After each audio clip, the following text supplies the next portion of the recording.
رسول اللہ صلی اللہ علیہ وسلم نے ارشاد فرمایا، جو آدمی غصے کو پی جاتا ہے اور غصہ کرنے پر قادر بھی ہوتا ہے، اللہ اس کے دل کو ایمان سے بھر دیتا ہے۔ رسول اللہ صلی اللہ علیہ وسلم نے ارشاد فرمایا، اللہ تعالیٰ ماں باپ کو ستانے کا گناہ نہیں بخشے گا۔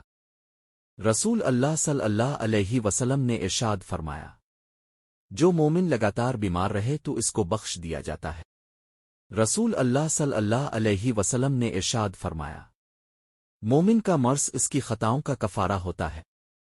رسول اللہ صلی اللہ علیہ وسلم نے ارشاد فرما، جو آدمی خونی رشتوں سے قط تعلق کرے وہ جنت میں داخل نہ ہوگا۔ رسول اللہ صلی اللہ علیہ وسلم نے ارشاد فرما، اگر جوتے کا تسمیہ ٹوٹ جائے تو اللہ تعالیٰ سے مانگو۔ رسول اللہ صلی اللہ علیہ وسلم نے ارشاد فرما، آنکھوں کا رونا اور دل کا خوف اللہ کی رحمت ہے۔